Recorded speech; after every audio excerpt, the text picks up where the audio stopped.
अस्सलाम वालेकुम क्लास। आज हम देखते हैं चैप्टर 8 को। Risk and return he continue हो रहा है हमारा सेक्शंस में। आज हमने जो टॉपिक्स कवर करने हैं इसमें,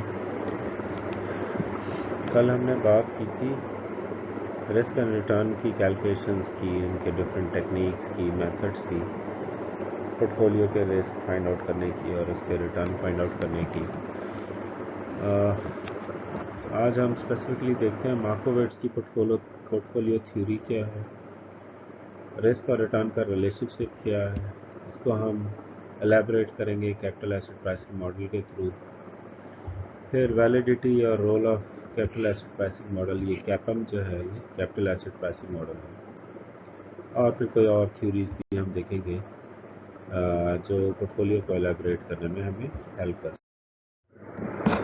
सो आते हैं जी मार्कोविट्ज़ पोर्टफोलियो थ्योरी पर। ये क्या कहती है? Combining stocks into portfolio can reduce standard deviation.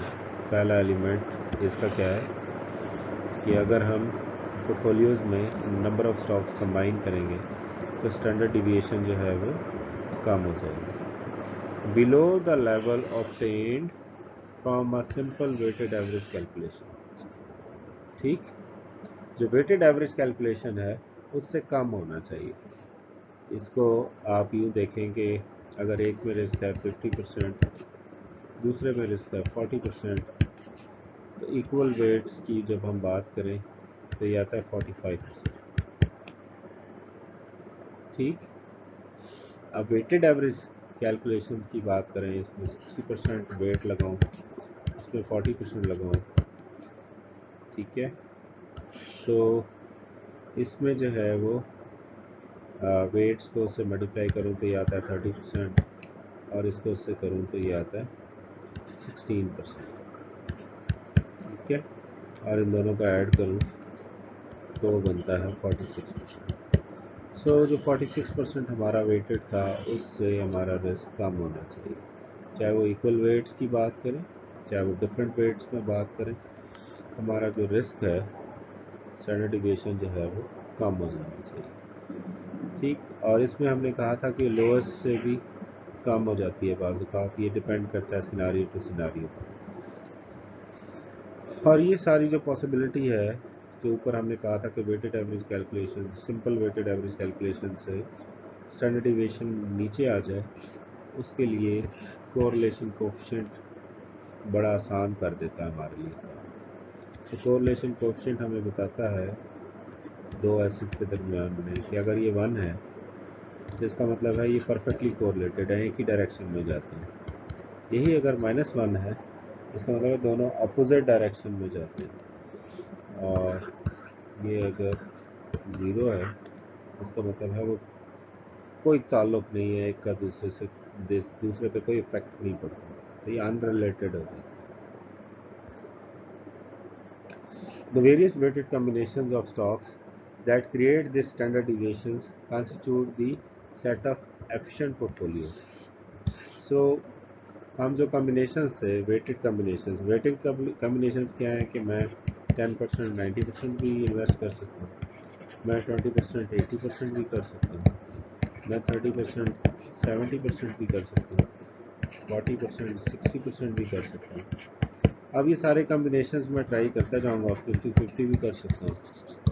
ठीक है, अब 60-40 भी हो जाएगा, फिर 70-30 भी हो जाएगा, फिर ये 80-20 भी हो जाएगा, ये 90-10 भी हो जाएगा। मैंने जानबूझ के 0 और 100 और 100 और 0 को नहीं लिया, क्योंकि हम पोर्टफोलियो की बात कर रहे हैं। पोर्टफोलियो में वेट ऊपर नीचे हो सकता है, लेकिन 0 कोई एसेट नहीं हो सकता। सो अब ये फ़र्ज़ करें ये 9 कॉम्बिनेशन आपके एफिशिएंट पोर्टफोलियोज़ के बन जाएंगे, तो ये आपके उसमें से जो मोस्ट एफिशिएंट है वो आप चुन लेंगे, जिसमें रिटर्न ज़्यादा है, जिसमें रिस्क कम है। जो भी आप स्टैंडर्ड बनाते हैं वो आप पे डिपेंड करता है। तो इसकी एक एग्जांपल देखते हैं। प्राइस चेंजेस को कंपेयर करते हैं हम नॉर्मल डिस्ट्रीब्यूशन के साथ। सो ये डेली परसेंटेज चेंज है प्राइस की, ठीक है, और प्रोपोर्शन ऑफ डेज जो है यहाँ पे आपका एक्स एक्सिस में जा रहा है। सो 87 से लेके 2004 तक का आपका प्राइस चेंजेस या डेली परसेंटेज चेंज आपको गिवन है। सो एवरेज नंबर जो है वो आपको यहाँ पे नज़र आ रहा है, ज़ीरो जहाँ पे है। सो ये तकरीबन 12% प्रोपोर्शन ऑफ डेज़ की बात कर रहे हैं। हाँ, तो 12% ऑफ डेज़ में आपको ये रिटर्न जो है वो मिल जाता है। अगर आप प्लस साइड पे आएँ तो ये है, और माइनस साइड पे आएँ तो ये है। सो ये आपकी जितनी भी मार्केट्स पोर्टफोलियो थ्योरी है, तो ये कहती है कि आपका जो रिस्क है वो मिनिमम होना चाहिए एवरेज से, और एवरेज नॉर्मली जो है वो अगर आप लॉन्ग टर्म डेज की ले रहे हैं तो वो ज़ीरो के इर्द गिर्द होता है। सब आप इसकी नॉर्मल डिस्ट्रीब्यूशन देखिए, नॉर्मल डिस्ट्रीब्यूशन के अंदर जो फॉल कर रहे हैं और जो बाहर फॉल कर रहे हैं इसको कंपेयर करें, और हमें ये देखना है कि मार्कोवेट्स पोर्टफोलियो थ्योरी ये अज्यूम करती है कि जो एवरेज रिटर्न्स हैं वो ज़ीरो हो और आपका जो स्टैंडर्ड डिविएशन है वो 1 हो, तो ये नॉर्मल डिस्ट्रीब्यूशन में अज्यूम फॉल करता है। अब आपको मार्कोवेट्स पोर्टफोलियो थ्योरी ये कहती है कि आपका मेजॉरिटी इसी कैटेगरी में फॉल कर जाए तो ठीक है, लेकिन अगर ये आउटलायर, जैसे यहाँ पे ये आउटलायर है या ये पोर्शन आउटलायर है, यहाँ पे कोई नहीं है, तो आउटलायर जो है वो नहीं होने चाहिए। तो जितने काम होंगे उतना अच्छा जो है हमारी। अब स्टैंडर्ड डिविएशन को एक्सपेक्टेड रिटर्न के साथ देखें तो ये परसेंटेज रिटर्न है और ये परसेंटेज प्रोबेबिलिटी है। सो आप देखें कि 12% प्रोबेबिलिटी है कि ये यहाँ फॉल करेगा तकरीबन 10% के करीब, ठीक। और अगर आप इसकी डिस्ट्रीब्यूशन भी देखें तो ये नॉर्मल के करीब जा रही है, ठीक है। सो वो लाइन हमारे पास है। तो स्टैंडर्ड डिविएशन जो है वो नॉर्मली डिस्ट्रीब्यूटेड आपकी एग्जिस्ट करती है। अब एक और केस में अगर हम देखें, इसमें जैसे है तो इसमें जो इसका स्प्रेड है अगर आप देखेंगे तो ये इस तरह से जो है वो इसकी डायग्राम जो है वो हमें बनेगी। तो इसका स्प्रेड नैरो है, ठीक, इसका स्प्रेड नैरो है। तो नैरो होने की वजह से आपकी जो रिटर्न की जो पोजीशन है वो बहुत जल्दी आ जाती है, इसी तरह डिक्लाइन की पोजीशन भी बहुत तेज़ी से आती है। अब अगर हम इन्वेस्टमेंट सी में एक कैटेगरी को देखें तो इन्वेस्टमेंट सी का पोर्टफोलियो जो है ये देखें नेगेटिव साइड पे तो है ही नहीं, ये राइट साइड पे फॉल कर रहा है, ठीक। जिसका मतलब यह है कि डाउन साइड उसका बहुत कम है, पॉजिटिव साइड बहुत ज़्यादा है। तो ये तो हम मांगते हैं एज एन इन्वेस्टमेंट, तो ये इसका पोर्टफोलियो रिलेटिवली बेहतर लगेगा उनके जो पहले हमारे पास एग्जांपल थी जिनके इक्वल डिस्ट्रीब्यूशन। अब इसी तरह इन्वेस्टमेंट डी में आप देखें तो ये भी राइट साइड पे ज़्यादा टिल्टेड है, लेकिन इसकी जो परसेंटेज है वो 12 से ऊपर चली गई है थोड़ा सा, तो ये एक बेहतर ऑप्शन है आपके लिए।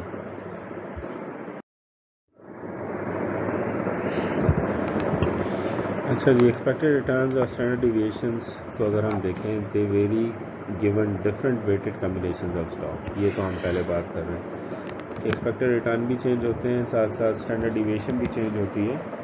उसकी बेसिक रीज़न ये है कि आपके जो वेटेड कॉम्बिनेशंस हैं वो चेंज होते हैं। सो अब ये देखें, कोका कोला और एक्सन की एग्जांपल हमने लास्ट चैप्टर में डिस्कस की थी। तो हमने कहा था 100% कोका कोला में इन्वेस्ट करें, तो ये हमारे पास उसकी सिचुएशन है, ठीक। तो हमने कहा था कि उसका जो रिस्क है वो 27 पॉइंट समथिंग था, 2% था, और उस पर जो रिटर्न था वो हमारे पास 15% था। जबकि अगर वो एक्सन मोबिल में करता है तो वो 18.2% था और जो रिटर्न था उसका 10%। सो अब हमें बेस्ट कॉम्बिनेशन चूज़ करना होता है। जो हमने पोर्टफोलियो एफिशिएंट माना था उसमें हमने कहा था कि कोका कोला में 40% है और 60% जो है वो आपके एक्शन में गए। तो वो ये आपका जो की पॉइंट था वो ये था। तो आप यहाँ पे आपका रिटर्न आ रहा था और रिस्क आ रहा था, ये 12.5 बन जाएगा और रिस्क आपका जो है, सॉरी इसको यहाँ होना चाहिए था क्योंकि 18.3% था हमारा जो था पोर्टफोलियो का रिस्क। सो बहरहाल तो ये आपका कम्बिनेशन जो है उसको डिपिक्ट। अभी कॉन्सेप्ट है एफिशिएंट फ्रंटियर का। जैसे अभी हमने ये जो लाइन देखी है पिछली ग्राफ में भी, ये बेसिकली एफिशिएंट फ्रंटियर कहलाता है। ये है क्या? ईच हाफ एग शेल, ये जो हाफ एग शेल है, represents the possible weighted combinations for two stocks. दो स्टॉक्स के लिए पॉसिबल कम्बिनेशन जो है वो हमने रिप्रेजेंट कर लिया। The composite of all stock set constitute the efficient frontier. और इन सब पे मुश्तमिल जो एक ये लाइन आपके पास आ जाती है, इसको हम एफिशिएंट फ्रंटियर कह देते हैं। और ये इसका मतलब ये है कि ये प्लॉट हो रहा है किसमें?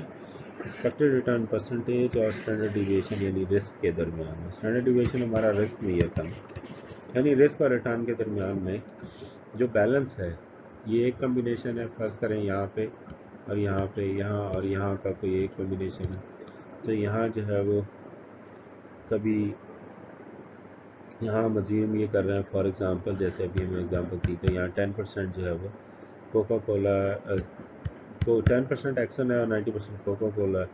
और यहाँ की अगर हम बात करें बॉटम में, तो चांसेस हैं कि यहाँ 90% जो है वो एक्सन मोबिल और 10% कोका कोला। ठीक है, तो ये आपके सब कम्बिनेशंस पे जो मेजर कम्बिनेशन आता है उसको हम एफिशिएंट फ्रंटियर कहते हैं। और एफिशिएंट फ्रंटियर पे अगर टेंजेंट ड्रॉ करें तो ये हमारे पास टेंजेंट जो है वो इस पॉइंट पे कट कर रहा है। अब अगर आप लैंडिंग एंड बोरोइंग अलाउ कर दें रिस्क फ्री रेट पे, तो ये टेंजेंट जो है वो एक सर्टन इंटरेस्ट रेट पे आके रुक जाएगा। और risk free rate of return recall करें, हमने कहा था ये वो मिनिमम रेट ऑफ रिटर्न है जो आपको हर हाल में मिलना ही मिलना। तो ये फिक्स लाइन हो जाएगी और ये आपकी जो स्लोप ऑफ द कर्व थी, जो बीटा के केस में भी हम देख चुके हों, उसको रिप्रेजेंट करेगा। So lending and borrowing risk free rate पे अगर हम करें तो it allows us to exist outside of the efficient frontier. So efficient frontier के बाहर जो है वो हमें लेके जा सकते हैं अगर हम lending and risk free rate पे करना शुरू हो जाए। तो एग्जांपल देखते हैं। स्टॉक्स हैं हमारे पास एबीसी कॉर्प और big corporation. Sigma standard deviation 28 और 42 गिवन है। परसेंटेज ऑफ पोर्टफोलियो 60-40 गिवन है। एवरेज रिटर्न हमारे पास 15 और 21 है।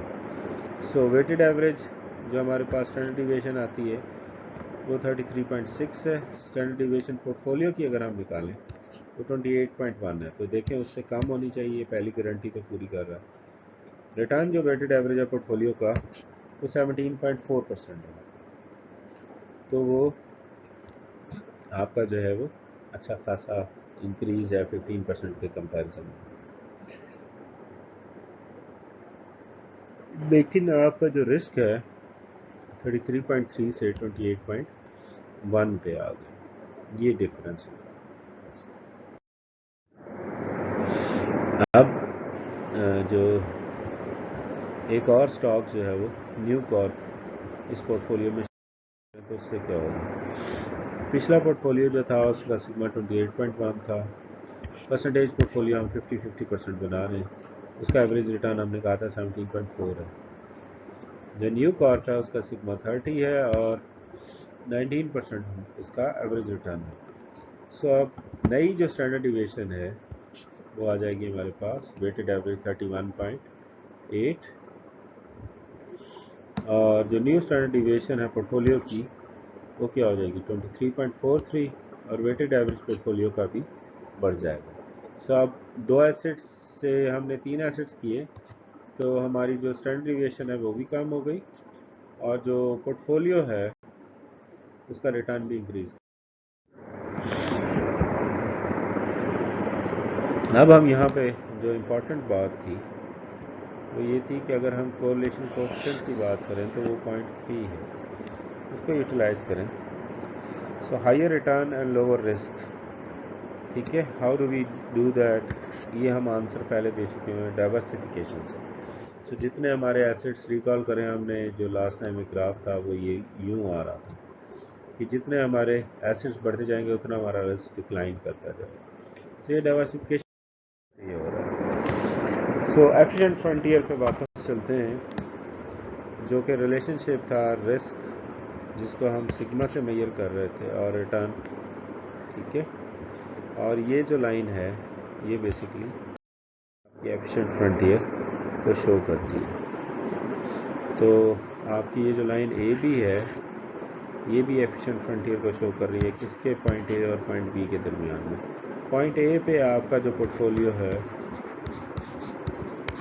वो डिफरेंट होगा पॉइंट बी के पोर्टफोलियो से,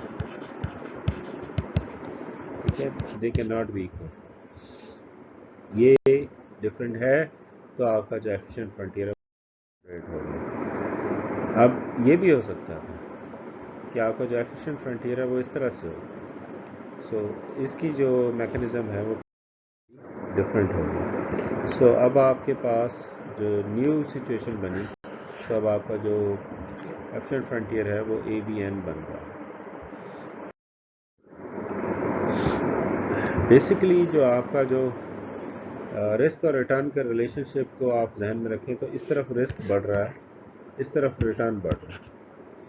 सो अब अगर मैं किसी तरह से अपने पोर्टफोलियो को ऊपर ले जाता हूँ तो इसका मतलब है सेम रिस्क पे मैं ज़्यादा रिटर्न ले रहा हूँ, ठीक। और अगर मैं इसको इस तरह से कर लेता हूँ कि मैं लेफ़्ट में भी ले आया हूँ और अपवर्ड भी मूव किया है, तो इससे मेरा सा जो रिस्क है वो मिनिमाइज़ हो रहा है और जो मेरा रिटर्न है वो मैक्सिमाइज़ हो रहा है। ये स्टोरी हम पहले लास्ट में भी डिस्कस कर चुके हैं। सो आपको यहाँ पे जो की एलिमेंट्स याद रखने हैं रिस्क और रिटर्न के दरमियान में, यहाँ पे आपका जो लोएस्ट रिस्क होगा और हाईएस्ट रिटर्न होगा अगर आप लाइन की बात करें तो। यहाँ पे आप जितना राइट पे आएंगे तो आपका जो रिस्क है वो हाई रिस्क हाई रिटर्न होगा। आप राइट बॉटम पे बात करते हैं तो रिस्क तो बहुत ज़्यादा है, चूँकि इस तरफ है ना, रिस्क तो ज़्यादा है लेकिन रिटर्न आपका नीचे आ गया और ये आपका बॉटम पॉइंट है जहाँ पे रिस्क भी कम है और रिटर्न भी कम है, यानी ये सिचुएशन है।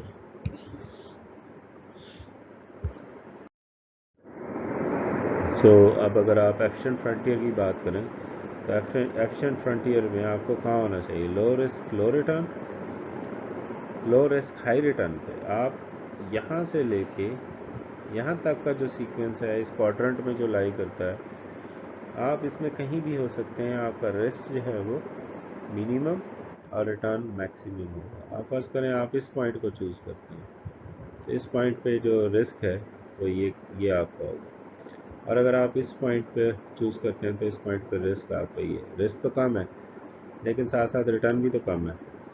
तो अब अगर आप थोड़ा सा रिस्क लेके अपने रिटर्न को मैक्सिमम इंक्रीज़ कर सकते हैं, ये आपका ये हो जाएगा। तो आपका काम है इस पॉइंट पे जहाँ रिस्क कम हो और हाई रिटर्न हो, आपने इस जगह पे जो है वो अपना जो वेट है या वो बैलेंस है सेट करना है। सो अब अगर हम ABN देखें वो यहाँ हो तो कोई फ़ायदा नहीं है, अगर वो यहाँ पे है तो इसका मतलब है कि वो प्रॉफिटेबल सी। सो ये जो पॉइंट आ गया आपका, ये आपका एफिशिएंट पोर्टफोलियो बन जाता है, ठीक।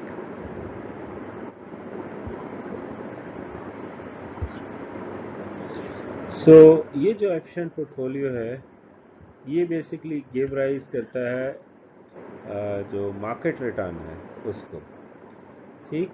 और ये जो है वो आपका risk free rate of return है जो आपको मिनिमम मिलेगा ही मिलेगा। सो ये मार्केट रिटर्न है और इन दोनों का जो डिफरेंस है वो हमें सिक्योरिटी मार्केट लाइन जो है वो ये हमें प्रोवाइड कर देती है अगर हम SML की बात करें। सो SML क्या कहती है कि आपका जो रिटर्न है risk free rate of return से ऊपर ही जनरेट होगा। यहाँ पे जो एफिशिएंट पोर्टफोलियो है उसमें जो मार्केट रिटर्न है वो 1 अज्यूम किया जाता है, या यहाँ पे बीटा 1 अज्यूम किया जाता है। जो मोस्ट इम्पॉर्टेंट एलिमेंट है बीटा जो है वो 1 अज्यूम किया जाता है। इसका मतलब यह है, जैसे हमने पहले भी बात की है, कि अगर यहाँ होंगे तो बीटा हमारा 1 से ज़्यादा होगा, यहाँ होंगे तो हमारा बीटा 1 से लेस होगा। तो ये हमारी सिक्योरिटी मार्केट लाइन बन जाती है, जो जहाँ पे बीटा 1 हो उस लाइन की जो स्लोप है वो बेसिकली सिक्योरिटी मार्केट लाइन कहलाती है।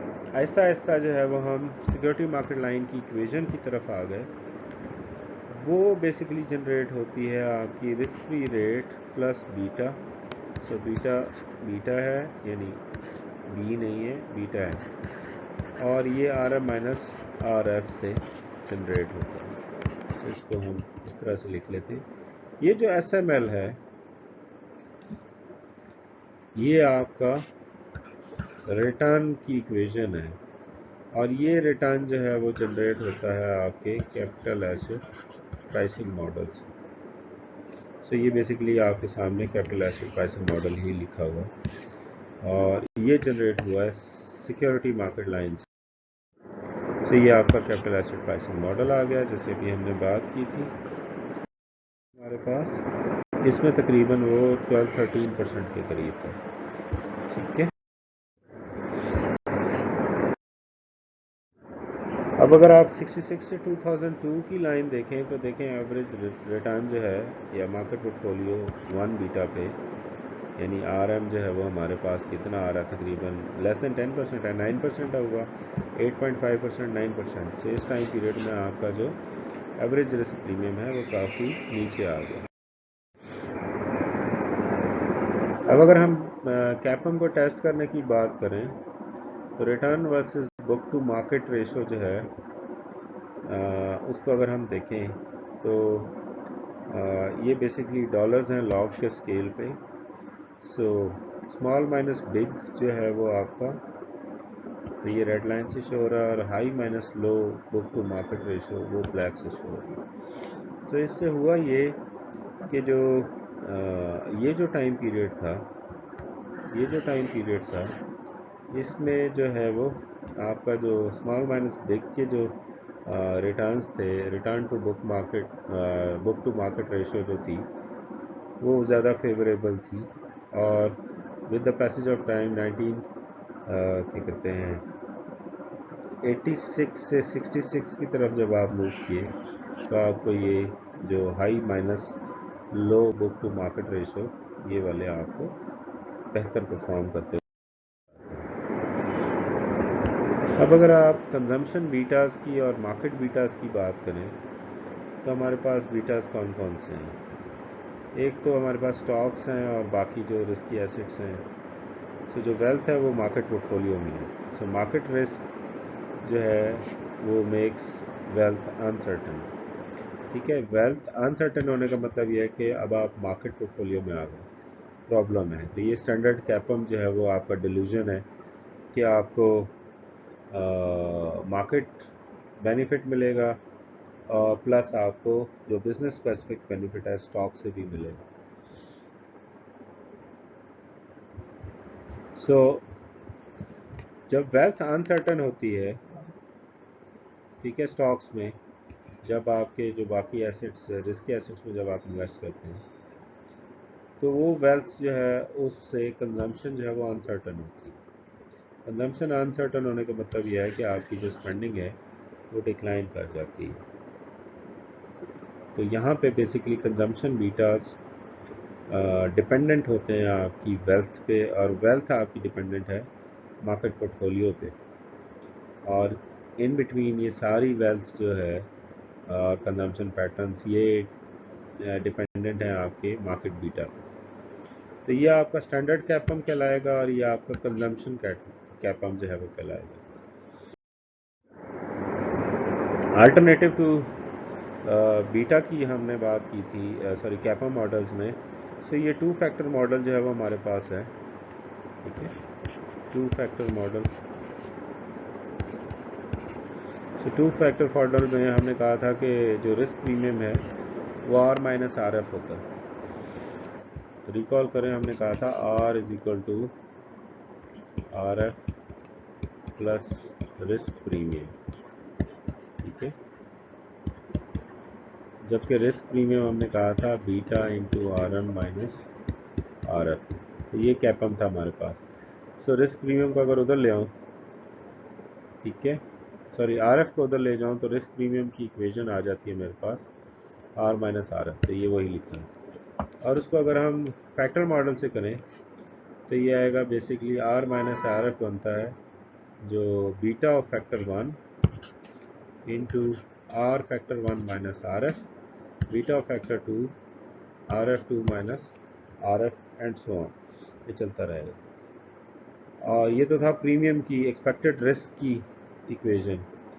रिटर्न की इक्वेशन क्या होगी, A plus B factor 1 into R F यानी R factor 1 plus B F 2 यानी B factor 2 into R factor 2 plus जहाँ जहाँ तक वो जाता जाएगा। ये आपकी आर्बिट्राज प्राइसिंग थ्योरी कहलाती है, ठीक। सो आर्बिट्राज प्राइसिंग थ्योरी में रिस्क और रिटर्न कैसे कैलकुलेट हो रहा है, हमें नंबर ऑफ जो है वो फैक्टर्स पता होने चाहिए और उसकी बेसिस पे हम उनके रिटर्न्स और बीटास हमें पता हो तो हम एक्सपेक्टेड रिस्क और रिटर्न फाइंड आउट कर सकते हैं। सो ये जो आर्बिट्राज प्राइसिंग थ्योरी है या जो 2 फैक्टर मॉडल है, ये basically alternative to CAPM use हो सकता है। तो एपीटी की एग्जांपल हम देखते हैं, जो estimated premiums for taken down risk factor 78 से 90 तक।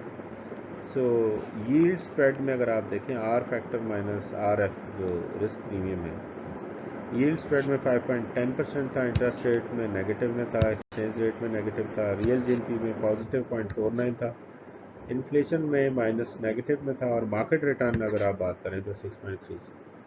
सो एपीटी में मार्केट जो एपीटी की एप्लीकेशन टू मार्केट पोर्टफोलियो है वो ज़्यादा बेहतर है। ओके जी, that's it for today's lecture. If you have any queries please ask. अल्लाह हाफिज़।